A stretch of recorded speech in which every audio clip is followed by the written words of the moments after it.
Hello and welcome to Khyber Shards, a 5th edition actual play set in the Eberron campaign world.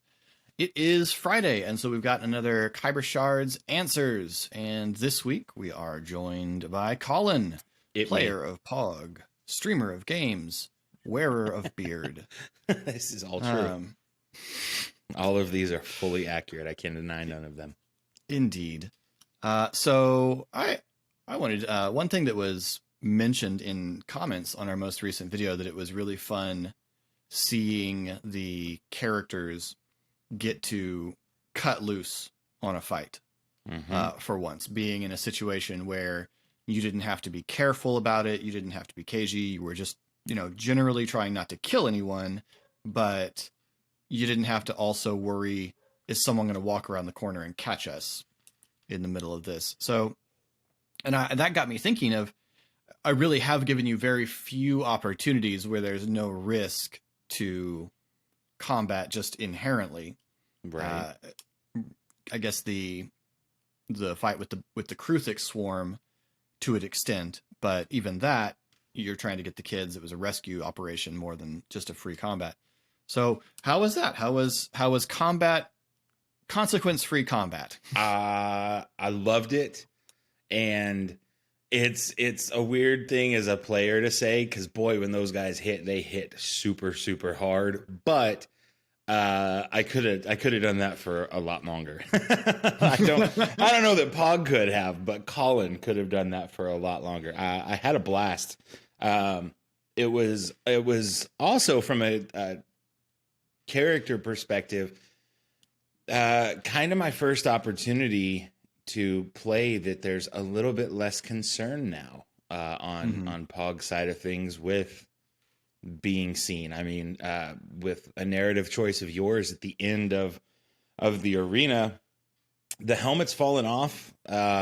There's more knowledge of his abilities out there, and yeah, we're entering a phase where I'm not so sure that Pog's all that concerned anymore with holding back and getting to have that boundary drawing moment with Ari of like, so can I just do whatever now? Was a very liberating thing, even though it had restrictions. It was nice to really recklessly feel capable. I feel really bad about what happened to Kale, but it was a lot of fun. It was a whole lot of fun. I loved it. Yeah. I enjoyed that little moment between Ari and Pog. It had a very Hulk smash thing to it. Like that was that's how it felt in the idea of it. So I'm glad that read. Yeah, that was cool. And I liked running a combat that way. I liked running a combat where I knew, I set the combat up knowing, okay, the second one of them goes down, the others are running. They're not committed to this. They're not personally brave people. Right. So it was a fun opportunity to front load a combat with some heavy hits and make it feel dangerous, while also knowing they don't really I don't really have to worry about them getting through all three of these guys. If they can get through one of them, which I felt pretty confident you could, because you guys also kind of hit like trucks. There's some heavy hits in our corner. Yeah. Well, and we got to see some of the additional special abilities that you guys have with Eric using the twist the prophecy ability from his mark, which we hadn't seen before. That was rad. Yeah, I like seeing those. I like it when I give you the opportunity to look like you have superpowers. Yeah. So this is one of those kind of been the lean. Yeah. One of these super fun. I guess it's kind of a standard D&D thing, but playing someone who is mostly straightforward combat, it's always kind of exciting to me whenever I hear one of my other campaign players go, okay, so, and I'm like, oh yeah, these guys have like a list of things that they can do. What's going to happen? Because every time, and I love Pog and playing Pog style, and I feel like I'm starting to get better at it. So there's no dissatisfaction there.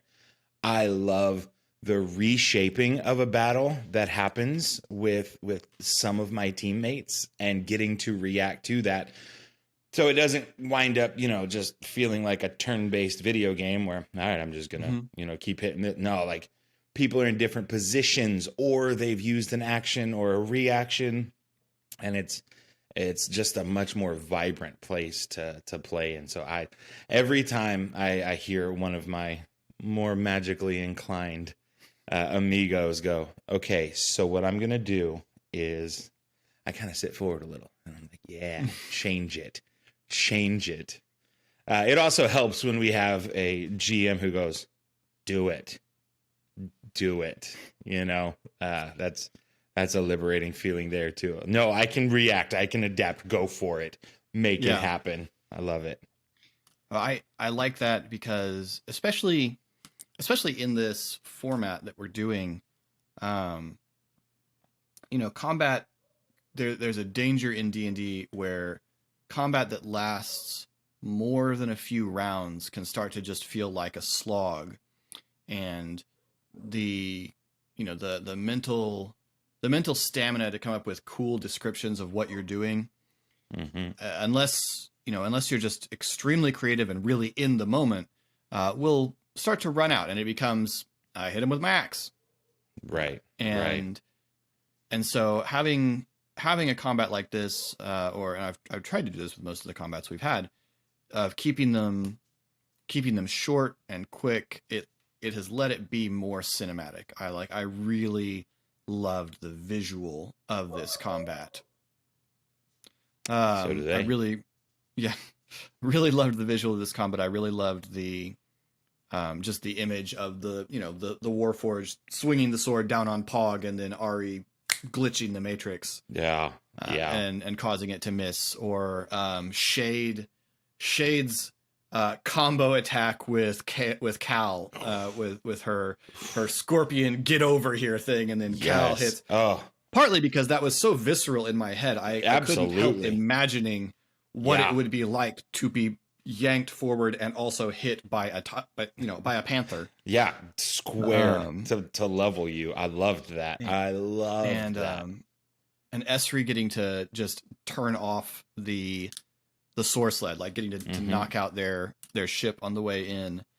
Like there was just everybody got these great moments in the combat, and I really love it when that happens. It happens so rarely that everybody gets a cool thing, because usually somebody's rolling just terribly, or you have this idea of what you're going to do in your head, and then somebody takes an action that negates that, and you've lost the flow of it. So I really, really love it when a combat plays out where everybody gets to look like a superhero at least once in the fight.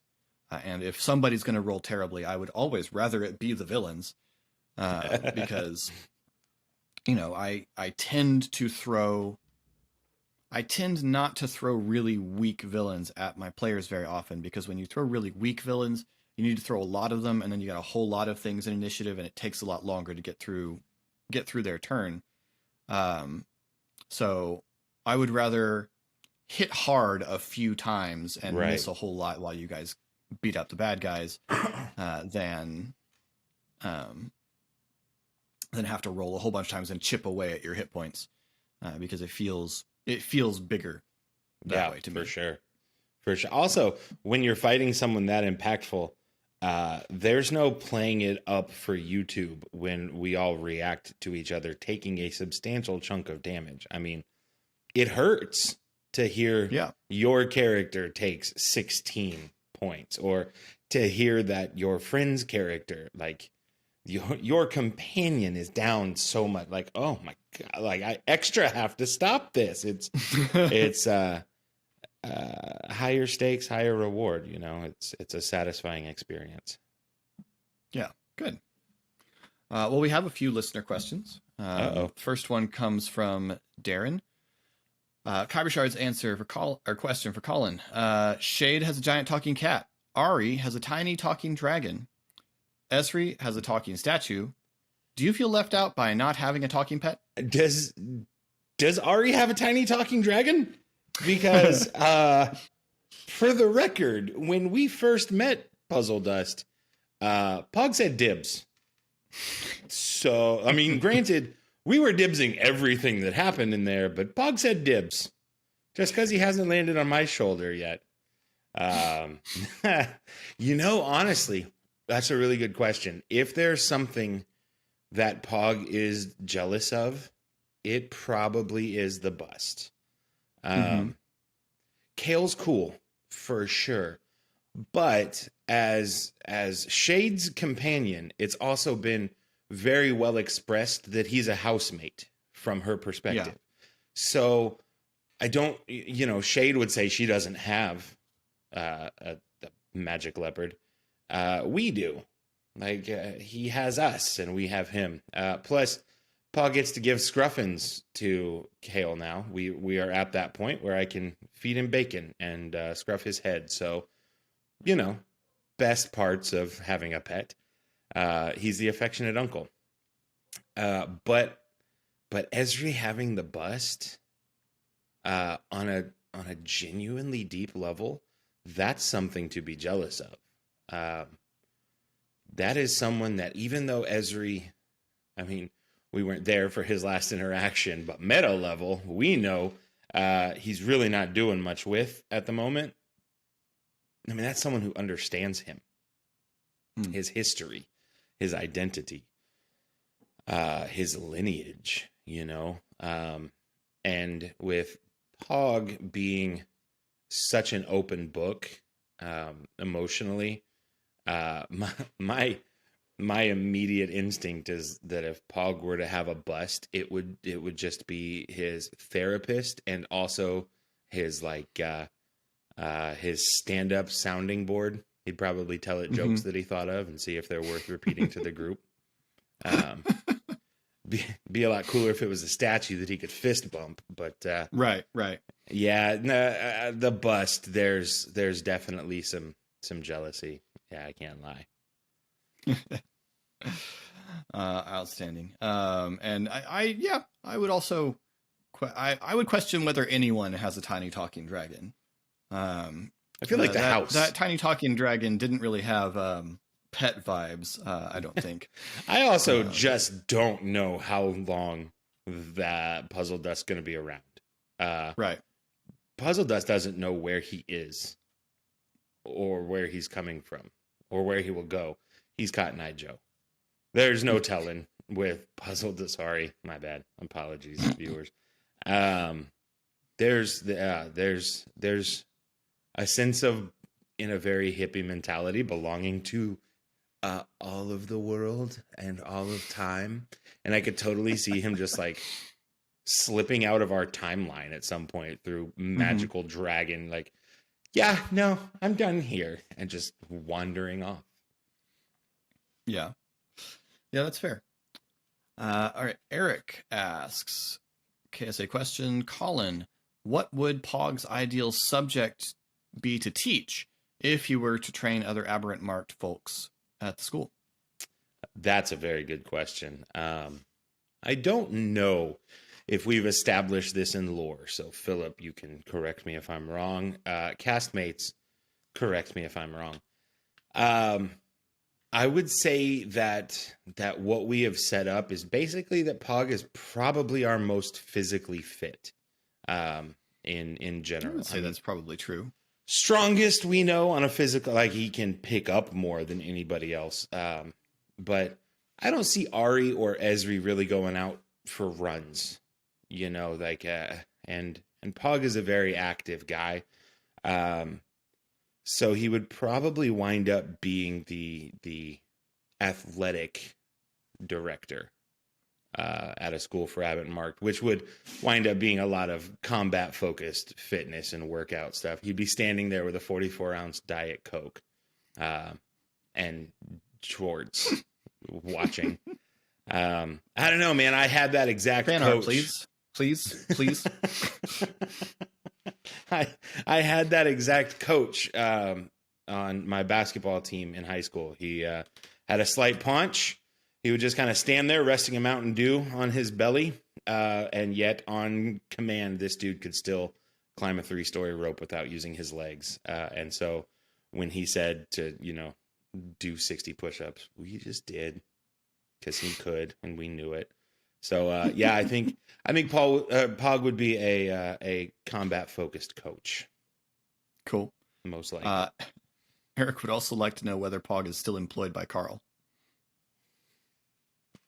I like that you asked Pog that. Karl could tell us differently. Yeah, as far as I know. I'm going to be honest. We've kind of had it set up. Now, okay, full disclosure. While I do watch KSAs, I have not watched the NPC KSAs. As a new D&D player, I'm super scared of where the etiquette line is for meta play. And I'm worried that I would have a hard time playing genuinely, if that makes sense. I don't want to do something that I know people would like. And so I have not watched. But I feel like with Karl, I mean, he was not doing great on staffing last time we had a serious interaction with him, but we fixed that. So, does Karl still have a low employment at the moment? Is he still shorthanded? Am I pulling doubles on my work days? The inn has recovered. It Okay. has it's staffed up again. But we've moved through time enough that I think I have been assuming that Pog is still going to work.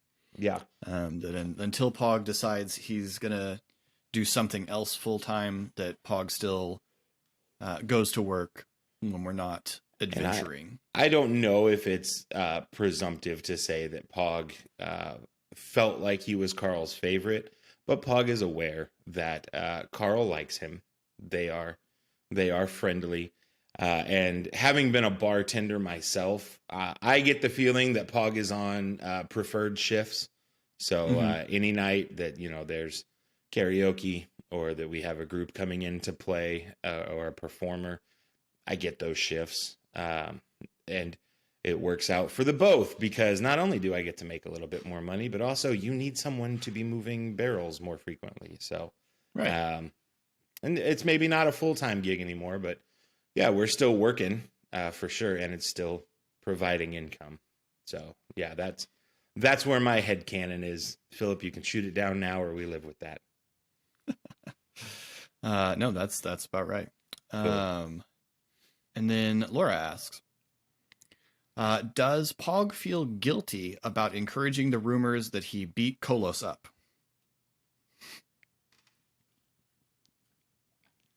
When, Laura? At what point? When? I'll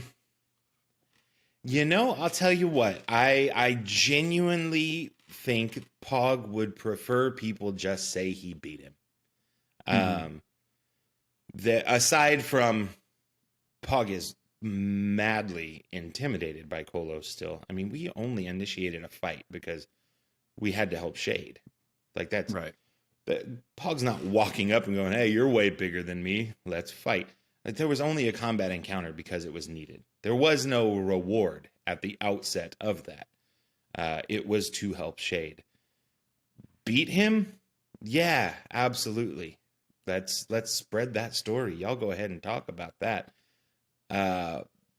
But to say that he beat him up, that's a very different thing, and it's a different thing because Kolos is still a hero for Pog. Yeah, I mean, he is aspirational. There's someone we can learn from there. There's someone we look up to there, and Pog's never made a claim to having done anything other than best him in that instance. It's going to get him in a lot of trouble, I think. People keep saying he beat him up. I mean, got called out to the arena and there was not satisfaction. I'm going to be surprised if Kolos lets it rest there, especially after how tactful the commentators were on the topic. Well, and it kind of got worse in the arena by worse. Just how badly Kolos rolled and how well Pog rolled in a few situations. It didn't get better in the arena. Also, then Esri got in his face about it. Who got in his face? Esri did. Esri got in his face in it right after the fight. Esri went over and like poked him with his stick. Oh man. Esri messed with the bull. I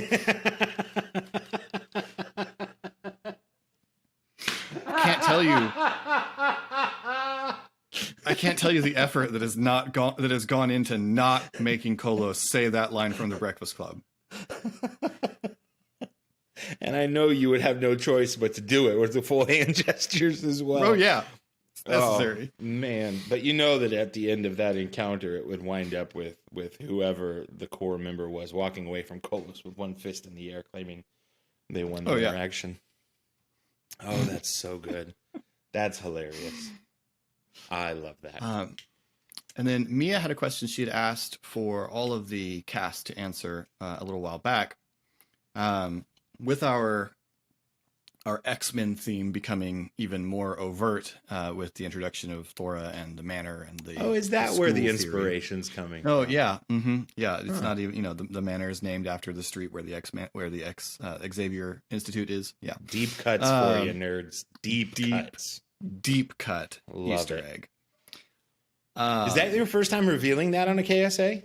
Is that? I think so. Yeah, that's the first time I brought up the fact that anybody tell us in the comments, did you understand that Easter egg was there? Did you find it? Or was it deeply enough layered? The Xavier Institute is on Greymalkin Lane, I think. So anyway, Mia had asked, what X-Men character do you think Pog most resembles? And what X-Men character would Pog say he most resembles if he were aware of X-Men comics? It's a very good question. Does he? I don't know. Who he would want to, if I can adapt your question and we still be friends, Mia. I mean, he wants to be Wolverine. I mean, that's who Pog is. Pog wants to matter and to be impactful, and to be the stuff of legend. And love him or hate him as a comic book fan, that's Wolverine. I mean, you and I both know several X-Men fans who can't stand Wolverine in his popularity, but you can't deny that the character deserves his legend status with some of his feats, some of his amazing stances that he's taken and come out the other side of. So Wolverine, it's who he'd want to be, not who he sees himself as, who he wants to see himself as. Most resemble, I think I've made Colossus. He is big, he is strong, and his biggest sensitivity is his sensitivity. Colossus is a caregiver, hidden behind a giant metal exterior. He's a caregiver. And one of the aspects I think that the movies got right, including Deadpool 2. So yeah, I would say I see him as being Colossus. Awesome. That's really good. Yeah, I like that a lot. Yeah, I mean, well, that's the archetype for Colossus, right? He's the big, strong guy, but he's soft inside. Yeah. That's good. He's 80% muscle on the outside, but the other 20% is just all heart. He's a caregiver at his core. He just wants to take care of people and protect people. I'm gonna go Colossus. Cool. Well, that is all of our listener questions. So we did it. thank you all so much for watching and for submitting your questions. If you want to submit questions for the next Khyber Shards answer, which will almost certainly have Casey, since we've done everybody else in this most recent rotation. You can post those over on our Discord, the link to which is down in the description. You can also post those questions in the comments to this video or the most recent episode. I do go back and check those before we do this in case anyone's posted questions there. Or I suppose now you could tweet your questions at me at Khyber Shards, since that's a thing now. And of course, yes, you should. Sure. You can find all of our other social media in the description down below. And while you're down there, if you wouldn't mind hitting any of the engagement buttons that are down there, please. All of which feeds the algorithm and helps more people to find our show and discover it. You can also see Colin streaming as Sorry BTR. The O is a 0 over on Twitch on Tuesdays regularly, and then kind of whenever restaurant life allows him to. It's true. Yeah. In the meantime, we'll have a new episode coming out on Monday, picking up right where we left off after that wonderful fight, and looking at the aftermath of the exploration of Greymalkin Manor. I wonder what's going to happen. And I hope, yeah, right, yeah. And I hope you'll check that out and give us a watch. In the meantime, thank you so much for joining us. This has been Khyber Shards. Thanks for rolling with us.